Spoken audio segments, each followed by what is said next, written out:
Believers, hari ini adalah pembahasan terakhir dari Henokh Series dengan tema Kitab Henokh 3 Menyingkap Peristiwa Tak Terceritakan. Bagi Anda semua yang sudah tidak sabar untuk mendengarkan kelanjutan seri ini, langsung saja kita saksikan tayangan berikut ini. Check it out.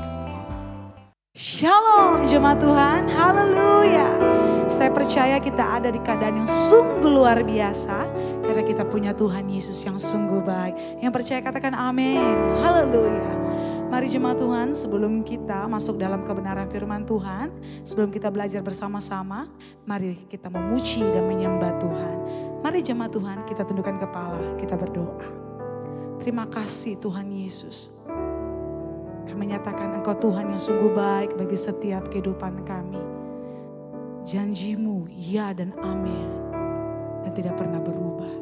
Dan hari ini kami katakan sebab bagi Tuhan tidak ada yang mustahil.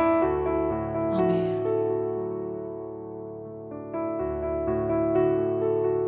Mari bersama-sama bawa step iman dan percayamu bahwa Dia sanggup melakukan perkara yang hebat dan besar bagi setiap kita.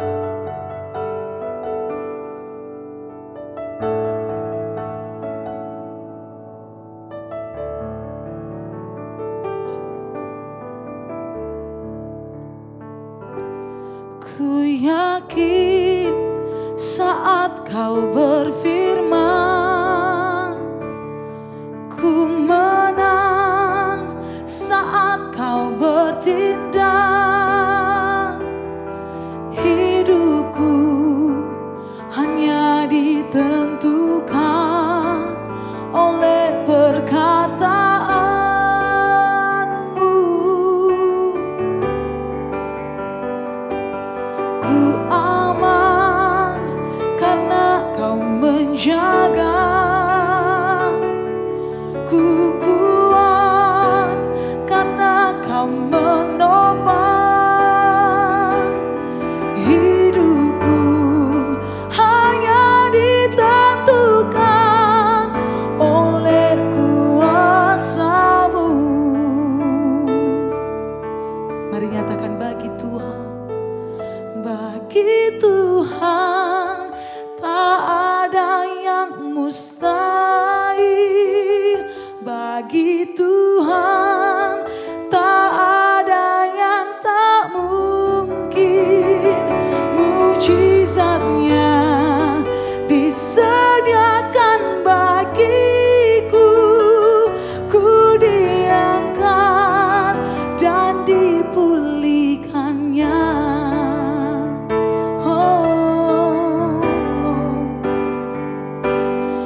mustahil.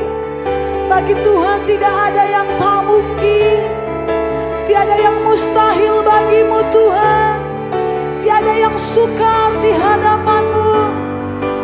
Sebab dalam firman-Mu memberikan kemenangan bagi setiap kami. Mari bersama-sama bawa setiap iman kepercayaan-Mu. Mari sembah Dia. Haleluya. Oh,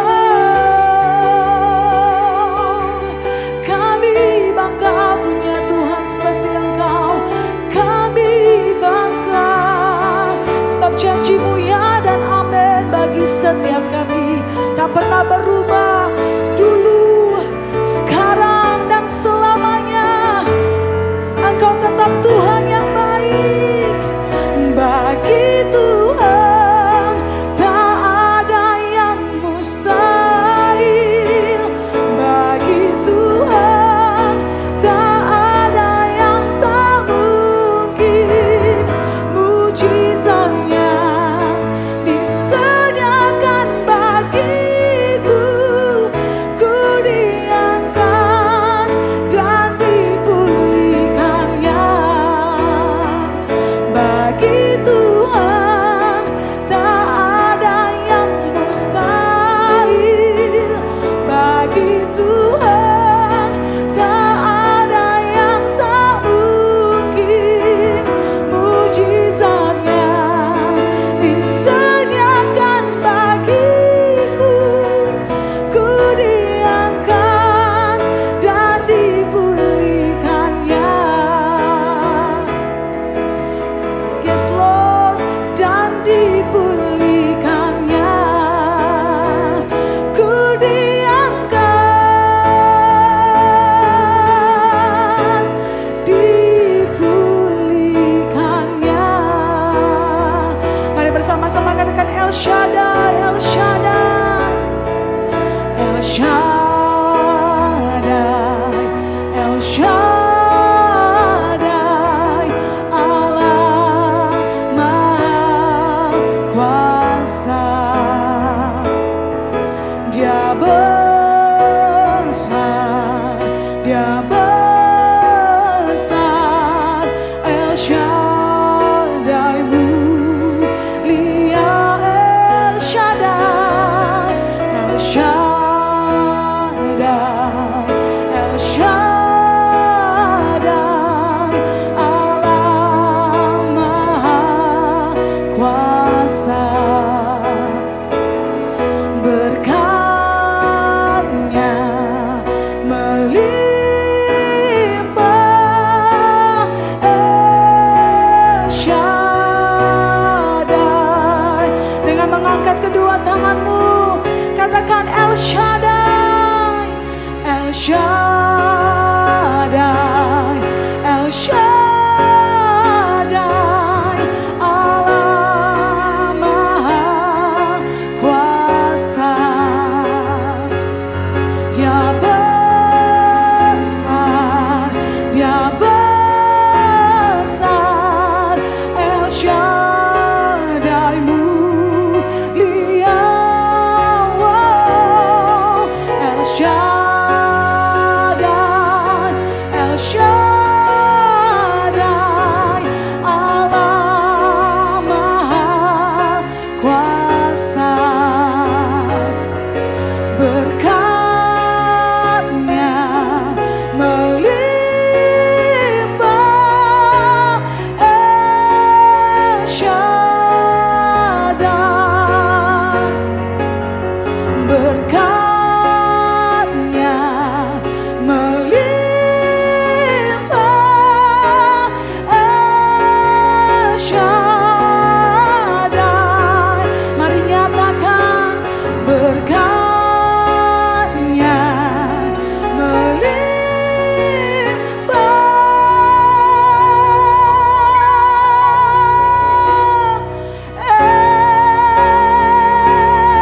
El Shaddai.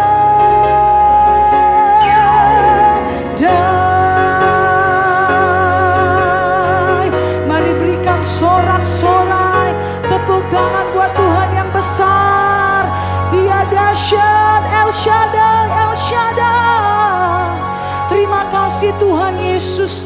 Kami percaya kebesaran-Mu sudah kami terima di dalam nama Yesus. Dan saat ini kami siapkan hati kami diberkati oleh kebenaran firman-Mu. Di dalam nama Yesus, mari bersama-sama kita katakan amin. Berikan tepuk tangan buat Tuhan kita. Ini saya belum pernah bagi ini di seminar manapun, ini baru pertama ini. Lah kan dari dulu Pak Bro nolak terus. Saya tuh prinsip gini loh. Daripada nanti orang ngulik sendiri, terus Salah. dapatnya salah. Di sini saya tidak memberikan rekomendasi. Saya cuma buka semua info. Ya, taruh di meja. Keputusan terakhir mau makan yang mana, doa sama Tuhan sendiri. Oke. Dan saya pun memutuskan, saya tuh nggak mau dipilihin orang lain. Doa sama Tuhan kita pilih. Karena makanan enak buat Pak Bro, buat saya nggak enak loh. Kecuali kanon. Kanon. Oke, Pak Bro, lanjut. jadi Pi Agung itu. Bayangkan bagaimana sekarang kita menjawab situs-situs purbakala. Ada sebuah yang namanya situs-situs. Bumi itu kan ada khatulistiwanya. Zaman dulu sudah ada khatulistiwa. Tapi bentuknya nggak begini. Bisa begitu. Bisa begini. Ini derajatnya semuanya pas. Saya bacakan sebentar, saya catat nih. Masih ingat nggak ada situs-situs purbakala seperti di Perakas, di Ollantaytambo, Machu Picchu, Ya, Machu Picchu. Cusco, kemudian di Dagon, Ya. di Siwa, Giza, Petra, Persepolis, kemudian di Mohenjo-daro, itu Latin semua, sampai ke, kalau tadi saya bilang sampai ke mana tuh, ke Petra, udah naik ke miringnya, miring ke, jadi khatulistiwa tuh nggak harus begini, bisa begini juga bisa. Yang penting bentuknya adalah garis yang melewati bumi. Lihat situs yang saya sebut tadi, satu garis semua, Pak. Teruskan ya, ada di Angkor Wat. Angkor Wat. Ya, Angkor Wat. Vietnam. Terus di Kamboja. Prasvihar, terakhir Pulau Easter. Pulau Easter. Di Samudra Pasifik. Yang ada itunya, Pak Bro. Iya, ya. Itu garisnya, itu siklus megalitik. Itu garis. Dan di bawah itu semua ada lorong rahasia. Semua situs ada. Pertanyaannya, Pak Bro yang bisa bangun, mau keliling dunia. Zaman apa itu? Kalau zamannya sekarang zaman pesawat sih, pindah pesawat bikin. Itu bangunannya semua sama, sedunia. Ada kemiripan semua. Ya. Dan gawatnya adalah itu dipisahkan oleh lautan. Lah kalau bikinnya di Semarang sama Kudus sama Blora, Pati, Brebes ya, guys lagi Tegal, Cirebon masih oke lah. Benda itu bisa sama bentuknya. Dan di bawahnya adalah lorong rahasia yang sama, satu garis. Itu ada yang berarti ada di bawah laut, ya, Pak Bro? Ya sekarang mungkin sudah hancur. Tapi konstruksinya tipenya sama. Dan semua dibangun dengan yang namanya golden number, Fibonacci itu apa ya? Angka Fibonacci. Di saham juga dipakai kok itu. Iya. Pi Agung. 22/7. Saya sampai hari ini ada satu pertanyaan soal matematika saya pengen tanya. Pi R kuadrat, luas lingkaran. Saya tanya sama guru saya waktu itu. Bu, itu pi itu apa? 22/7. Ya ngerti, Bu. 3,14 iya tahu. Angkanya dari mana? Ya ini rumus, dia bilang. Udah dari Saya sononya. ngotot, dia marah loh dia. Ya, bukan itunya saya tahu. Dari mana? Kayak luas segitiga, ya toh. Setengah P kali L, lebar tinggi setengah. Oke. Pi. Kok tiba-tiba ada pi? Pi itu apa? Karena pi berlaku untuk sebuah rumus lingkaran. Jangan tanya sama saya ya, bumi bentuknya apa. Lingkaran. Itu pi agung semuanya. Bisa begini, bisa begitu. Pokoknya persis ya. Dan semua situs itu ada di titik itu semua. Titik lingkaran ini. Satu garis. Dengan konstruksi yang sama. Itu katanya yang ngajarin buat adalah malaikat-malaikat yang jatuh itu. Kejadian 6 tadi, Pak. Dan yang Oknumnya dia, ya, Pak. jadi pemimpinnya ada 18 sampai 19 orang. Yang turun kawin sama anak-anak itu 200 malaikat. Total 200, pemimpinnya ada 19 sampai 19 orang. Dan itu semuanya akhirnya dihabiskan di banjir Nuh ya, Pak. Ya, anaknya, dianya enggak. Dianya roh ya, Pak. Dianya kan malaikat. Oh iya. Atau terus dalam cerita Henok, sorga murka. Malaikat yang tidak itu berkata bahwa Tuhan, kami akan bereskan. Datang. Asik. Disikat semuanya, masukin ke Tartarus itu. Beles masuk. Disimpan sampai hari penghakiman. Kraken. Oh enggak, karena kalau kakek kan gini, kayak apa dam, apa kayak bodoh gitu. Kayak buka kandang ya sikat, tutup ya diam lagi gitu. Kalau ini enggak, dia bisa ini, masih bisa ini. Kan dia berarti sifatnya kan roh ya, Pak Bro? Roh. Dan dia bisa mempengaruhi yang walaupun dia terkungkung. Benar nggak sih, Pak Bro? Intinya begini, kita nih punya yang namanya budaya Yunani. Gunung Olympus, Zeus segala macam. Itu berita dari mana? Budaya Yunani, Romawi tidak lebih tua dari budaya-budaya yang ada di Timur Tengah. Dan budaya Henok, kitab Yudas, ayat ke-6. Bahwa ia menahan malaikat-malaikat yang tidak taat pada batas kekuasaan mereka. Yang meninggalkan tempat kediaman mereka. Berarti malaikat pernah ninggalin tempat kediaman tugasnya dong, pos penjagaan dong. Ya toh? Yang meninggalkan tempat kediaman mereka. Berarti malaikat ini pergi sendiri dong. Gak diutus dong. Beda sama yang Tuhan berkata, engkau merusakkan hikmat dengan semarakmu, aku buang engkau ke bumi. Masih ingat ya? Lucifer itu dibuang. Teruskan. Dan dengan belenggu abadi dalam dunia kekelaman sampai penghakiman hari besar.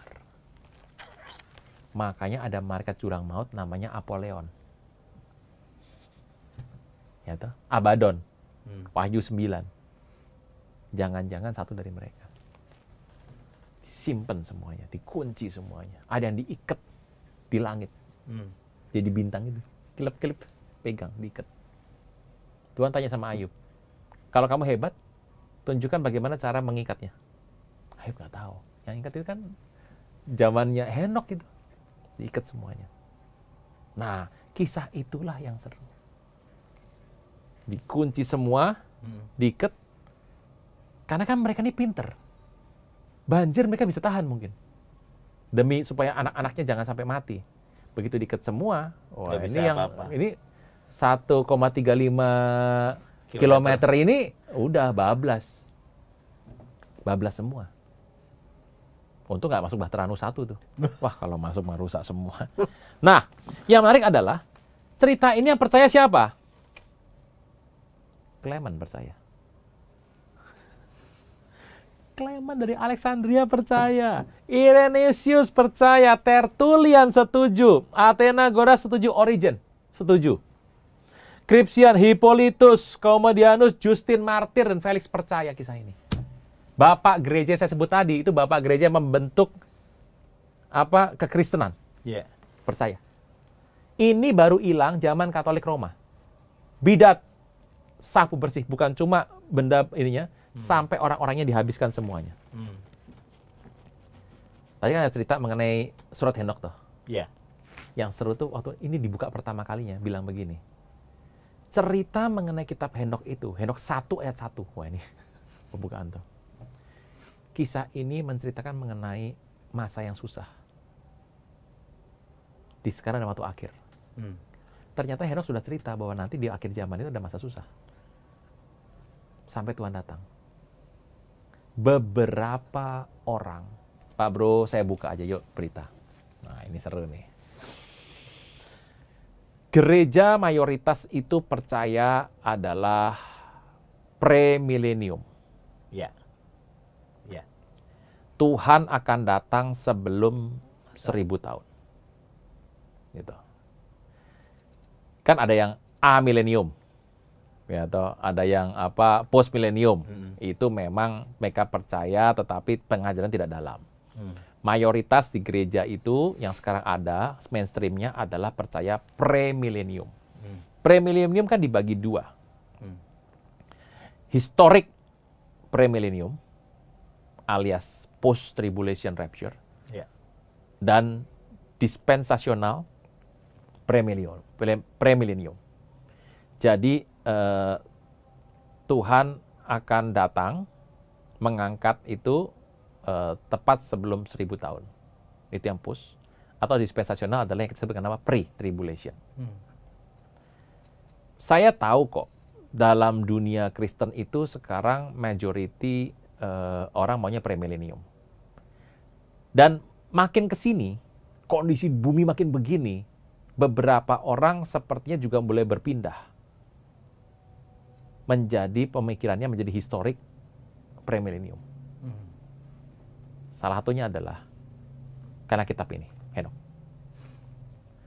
Kalau kita baca sepintas, karena itu bahasanya perumpamaan ya. Kalau sepintas kita baca, sepertinya adalah historik premilenium. Sepintas. Tapi kita masih membutuhkan yang namanya ulik lagi, baca aslinya lagi, hubungan kaitannya. Karena Henok itu cerita, nanti orang-orang yang pilihan Tuhan itu, saya tuh mengira bahwa orang kudus itu ya orang Israel gitu. Kalau pilihan Tuhan itu adalah orang non-Israel mungkin Kristen. Dan dia mengatakan bahwa orang pilihan orang kudus akan mengalami sebuah malapetaka yang besar sekali. Sebelum datangnya sebuah kemurahan dari Tuhan.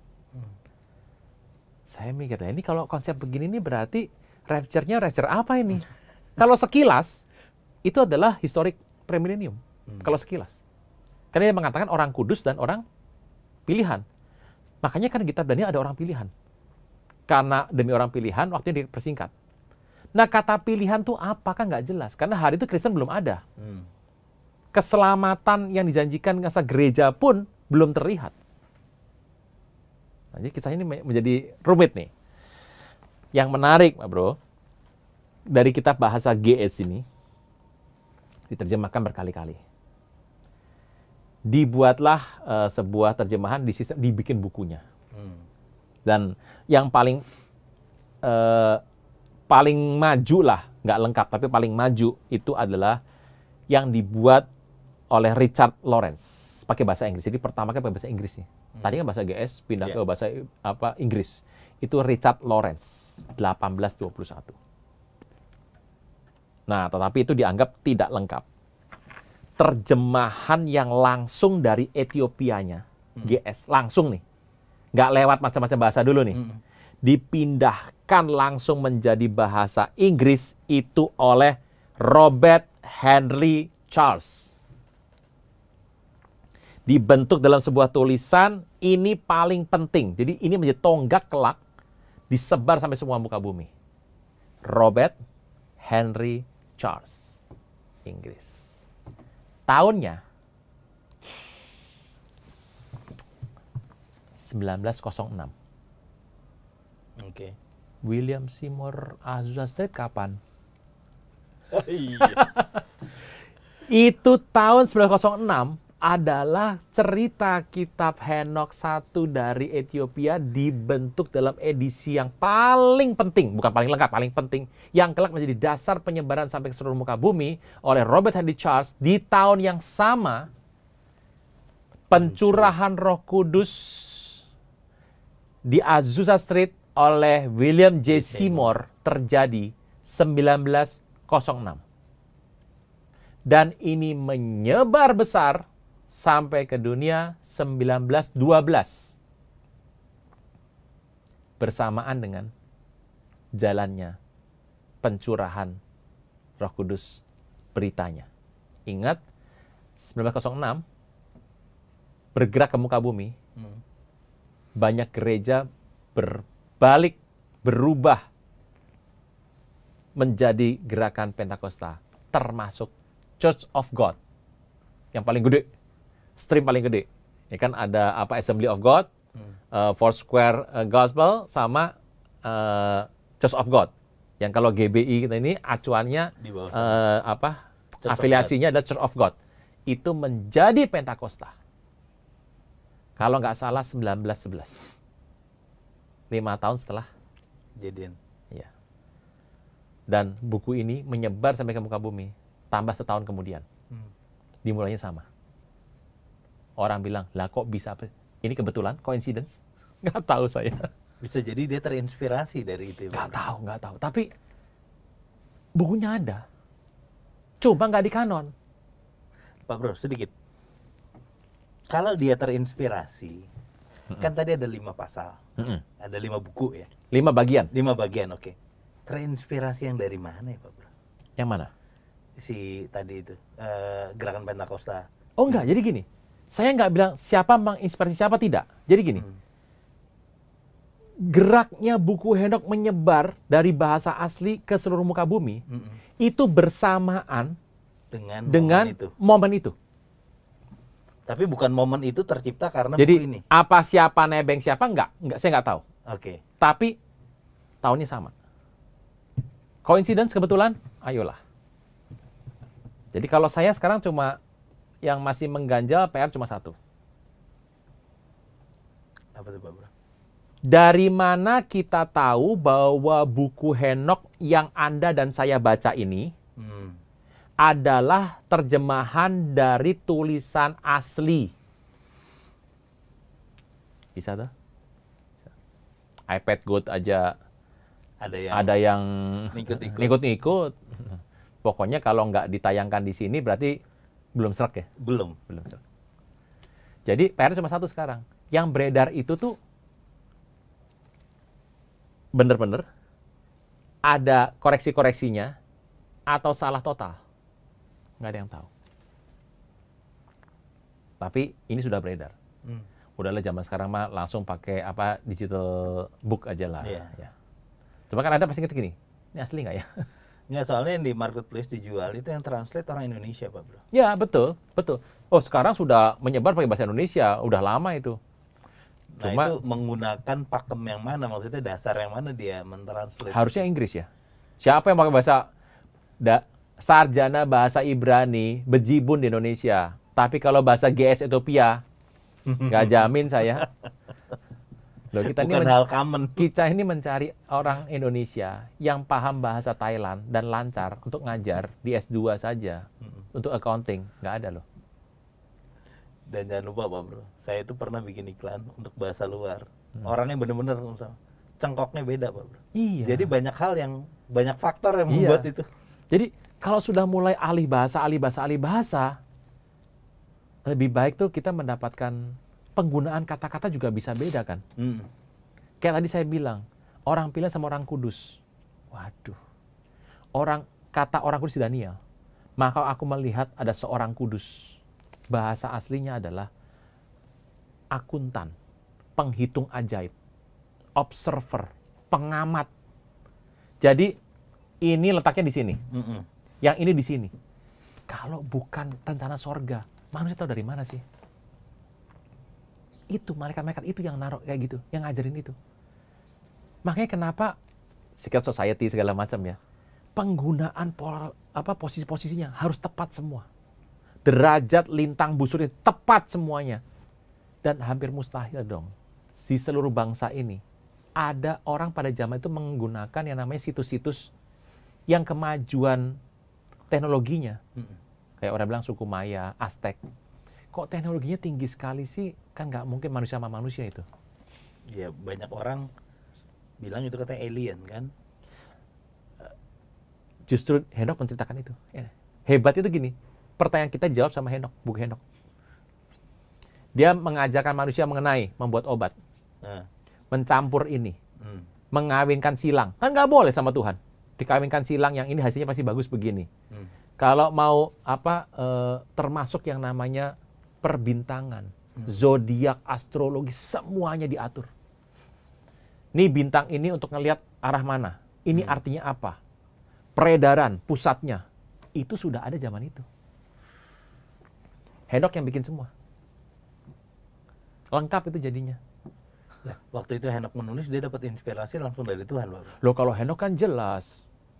Makanya saya bilang, kalau Anda dekat sama Tuhan hanya intim saja titiknya sampai di sana, kok sepertinya terlalu kurang dalam gitu loh. Iya, Oh kita berteman aja tuh kan bisa mempengaruhi keilmuan kan?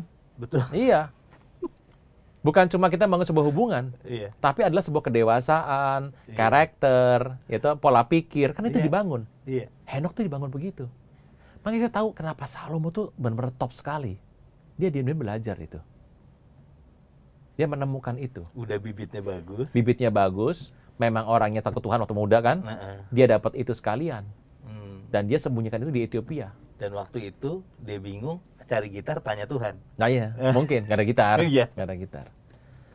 Kalau kita bilang Daud, enggak, Daud tuh perang kok. Nah setelah itu siapa lagi? Hizkia yang dapat. Hmm. Uzia kan bangun. Ya. Dan setiap raja-raja yang menemukan ilmu itu, digoyang kerajaannya. Hmm. Nah, Pak Bro, malaikat tadi kan udah. Mm-mm. Apakah persetanan itu juga ada di sana? Kalau ini beda, jadi iblis itu kan jatuh kejadian sebelum pertama. Iya. Jatuh. Merusak segala hal. Hmm. Gitu. Dan tidak ada ilmu yang dibagikan oleh dia. Nggak ada ilmu yang dibagikan. Oh dia rusak kok. Hmm. Dia memberontak dan rusak kok. Hmm. Ilmu apa yang bisa dibagikan oleh iblis? Lihat waktu ini ngomong sama Hawa. Hmm. Dia cuma menambah membalik-balikan saja. Pintar bicaranya saja. Tapi nggak ada keilmuan di sana. Kalau yang malaikat jatuh ini yang mentransferkan rahasia sorga. Tapi dengan cara yang salah. Akibatnya apa? Orang menjadi lebih hebat. Merasa Jumawa, ya. jumawa segala macam. Kemudian membuat kekacauan. Yang tingginya segitu ya. Saya pikir itu isinya jutaan orang. Bisa habis semua. Enggak. Cuma 200 kok. Yang malaikat itu mengawini ini perempuan, anaknya paling jumlahnya paling ya sekitar 200 itu. Atau 400 itu. Hmm. Sedikit sih. Makan orang. Iya, Kanibal. ukurannya. Dia Kanibal. makan orang. Dia membuat, kalau saya bilang obat-obatan, jangan bilang obat-obatan ini ya, obat-obatan drugs. Iya. Obat-obat keras. Jadi, fly, gitu. Mencampur ini, menggubah musik-musik. Tuh kan. Jadi sebenarnya yang merusak itu tuh kloter kedua. Malaikat ini ya, bukan Kloter yang pertama kedua itu membuat manusia menjadi melawan Tuhan dengan cara-cara yang membuat semua yang di muka bumi ini teknologi. Kenapa sih kita harus sekarang yang namanya art, bisnis, kemudian church, D itu apa ya? E education, kemudian F to family, 7 gunung G ya, Pak Bro? government. Government. Itu semua itu udah dikuasai oleh ilmu ini. Sehingga yang belajar ngerasa Wah, ini hebat dan mantap. menantang Tuhan. Iya. Berasa nggak butuh Tuhan, gitu loh. Ya endingnya sama, ini kan kuasa gelap semua. Nah nanti begitu sudah dibuang sana, join lah itu. Mm-mm. Join semua. Jadi ini konsep kloter kedua. Hmm. Sama konsepnya. Pengerusak ide. Gitu ya, pertama. Makanya Adam itu kan ilmunya murni. Diturunkan pelan-pelan. Pak Bro, tadi kan kloter kedua ini ayatnya tadi meninggalkan pos. Artinya memang dia udah Ada di mau pos itu. membelot gitu. Bukan. Terpikat sama anak manusia. Adam itu kan nafsu, ya. manusia. Mereka ngelihat, Adam tuh enak loh. Aku sama manusia, lebih hebat manusia. Aku ini cuma malaikat. Mereka manusia. Makanya malaikat gak serba tahu loh. Dia cuma jago di pos itu. Iya, yang Pak Makanya Bro cerita makanya Petrus berkata masing-masing. kan, bahwa hal-hal yang ingin diketahui para malaikat. Yang ingin diketahui para malaikat. Berarti dia nggak tahu apa-apa. Hanya tahu bagian itu aja. Iya. Di cerita. Dan dia jealous lihat Adam yang dibentuk oleh Tuhan, diajar semuanya. Lihat hasilnya bagus-bagus ya. Oh. Anaknya cantik semua. Iya. Ya, dia pengen seperti itu. Ya masuk sana. Jadilah kehancuran. Bukannya hasilnya baik, tambah ancur-ancuran muka bumi semuanya. Kekerasan memenuhi, cenderung hatinya membuahkan kejahatan semata-mata dan Tuhan menyesal telah menjadikan manusia di bumi. Karena udah ikut itu semua. Penyembahan pagan berhala.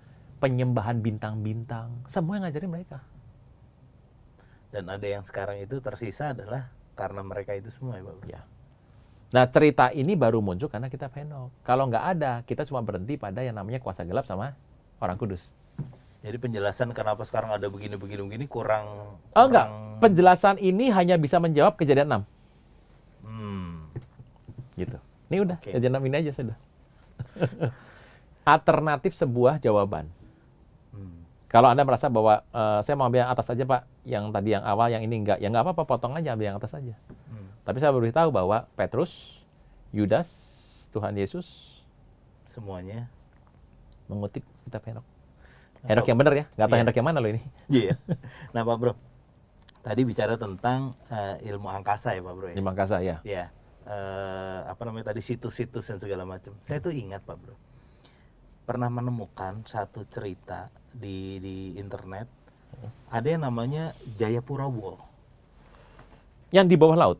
Di bawah laut Pak Bro, tingginya 2 meter. Sepanjang berapa kilo gitu saya lupa. Itu orang kan bingung. Apa mungkin itu tadi yang Pak Bro bilang lorong? Mungkin, atau juga mungkin itu karena kalau mau bilang air laut, kok nggak surut-surut kan gitu ya? Ada yang bilang Indonesia ini Atlantik.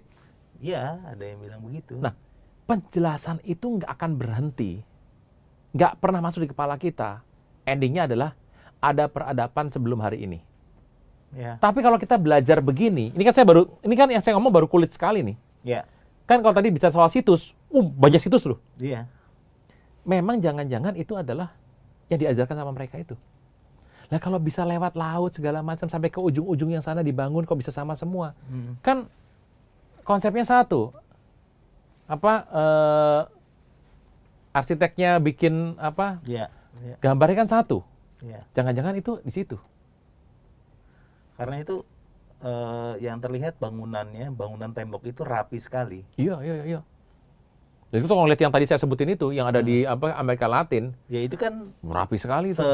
Sejenis begitu Pak Bro. Gimana orang bisa menciptakan kalau, makanya akhirnya orang, wah ini jangan-jangan alien zaman dulu. Jadi ada yang garisnya begini, ada yang begitu, Dan ini satu lingkaran. Satu garis aja gitu seperti itu. Kemungkinan bisa jadi oke. Pak Bro, di luar dari tadi Pak Bro, ada lagi Pak Bro di Henokh Pak Bro. Itu aja mungkin. Jadi saya tadi tutup dengan cerita bahwa tahun yang sama. Nah, ada hubungannya apa Pak Bro dengan akhir zaman? Henokh dan akhir zaman. Di kitab Henokh kita kehilangan cerita bahwa endingnya Tuhan itu akan memanggil 70 malaikat yang ditugaskan oleh Tuhan untuk menjaga waktu.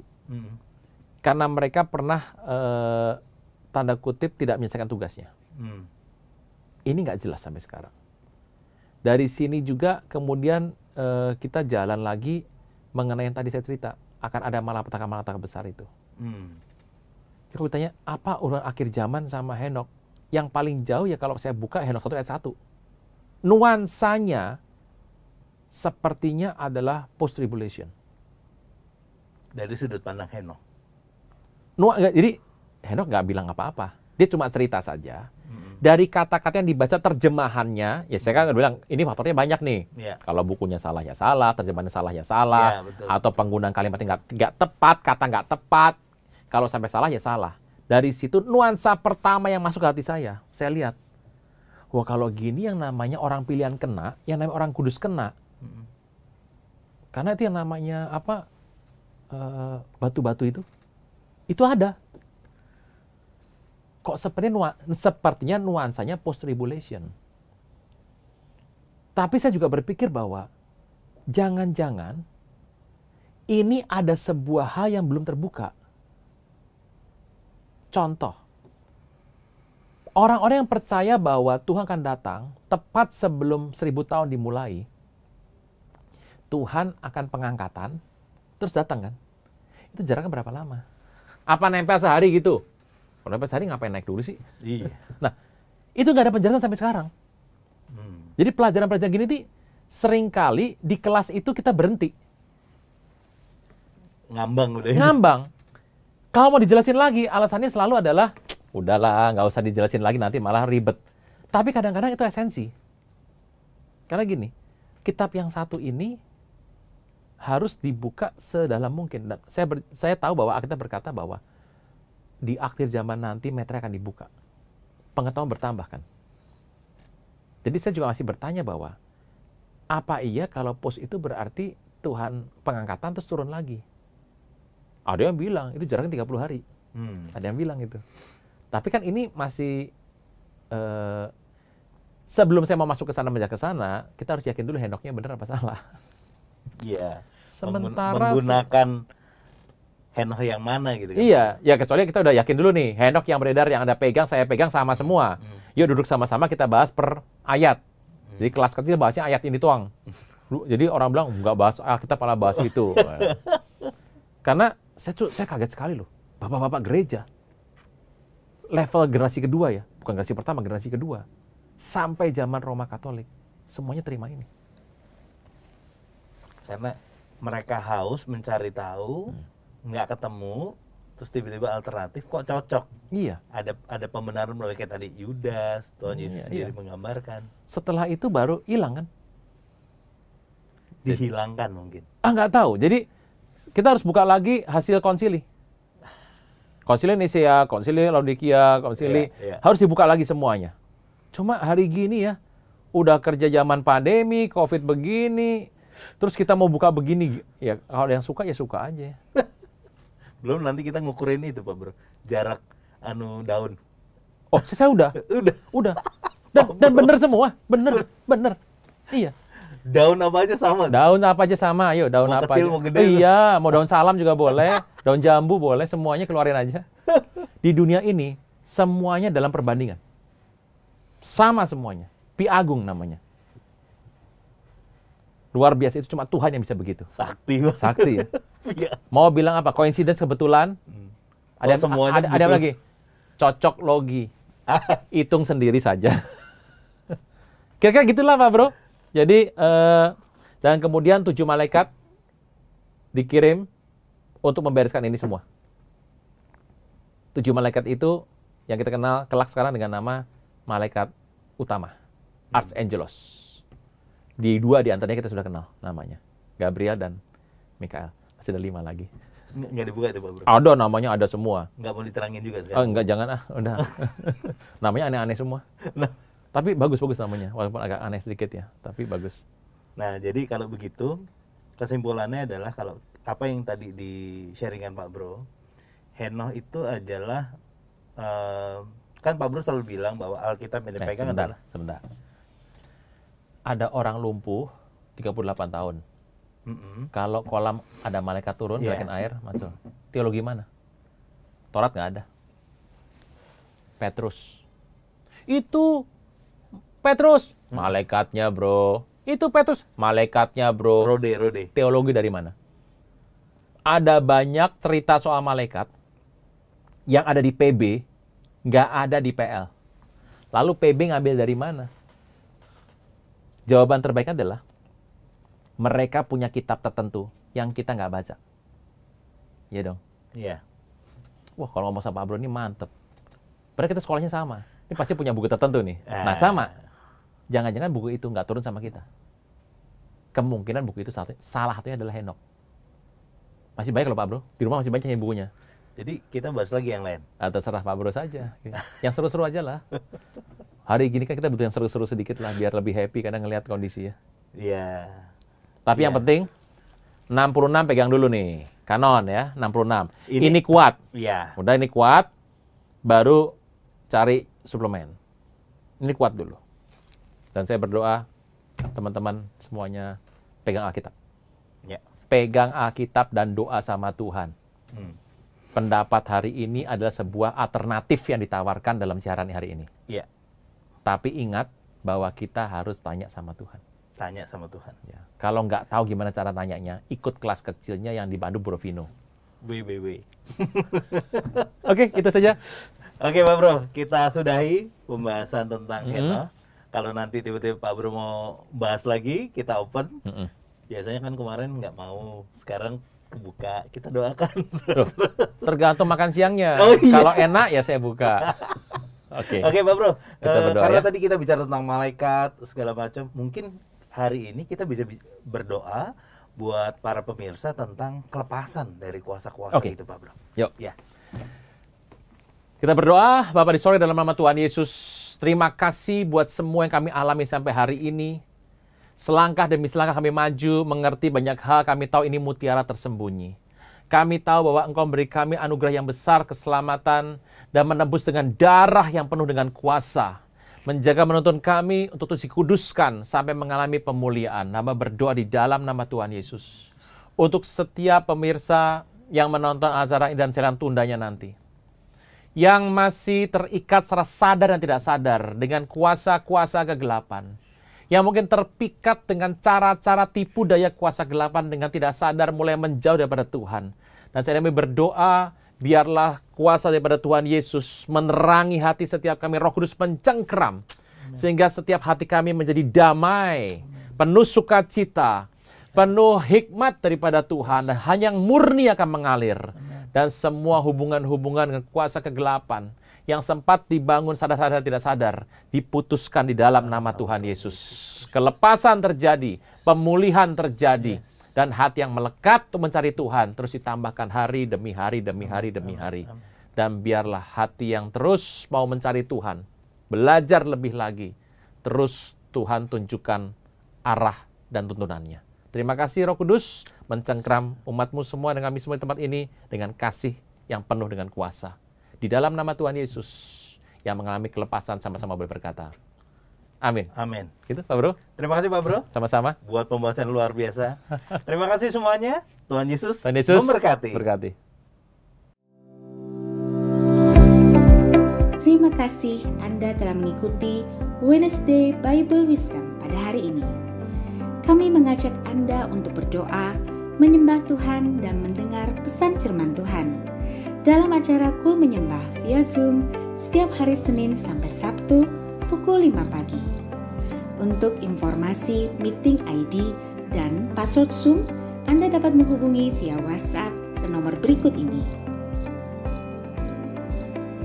Ibadah Minggu tetap dapat Anda ikuti secara online melalui YouTube channel GBI Kebon Sirih atau melalui aplikasi RCTI Plus.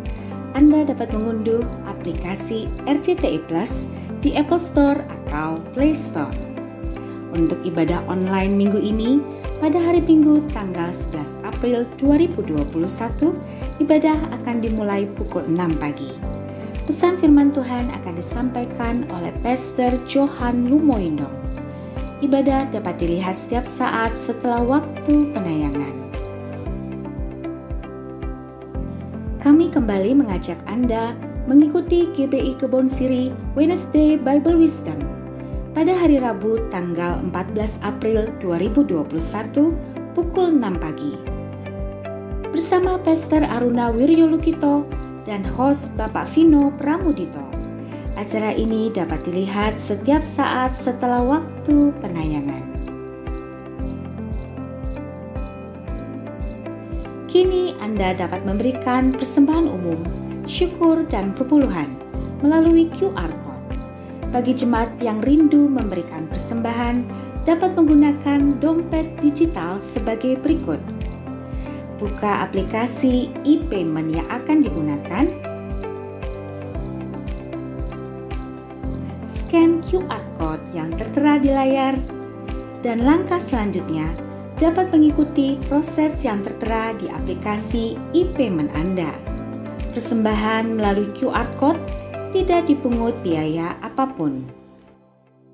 Persembahan umum, perpuluhan diakonia, dan bantuan COVID-19 dapat Anda transfer ke nomor rekening berikut ini.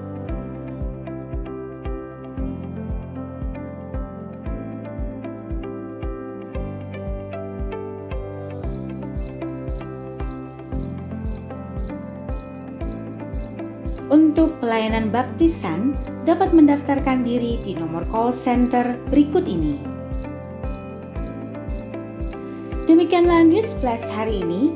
Tuhan Yesus memberkati. Jemaat yang dikasihi Tuhan, angkat tanganmu dan terimalah berkat kasih karunia yang melimpah-limpah dari Allah Bapa, di dalam cinta kasih yang manis dari Tuhan Yesus, dalam persekutuan dengan Roh Kudus, dari sekarang sampai selama-lamanya. Yang percaya sama-sama katakan, amin.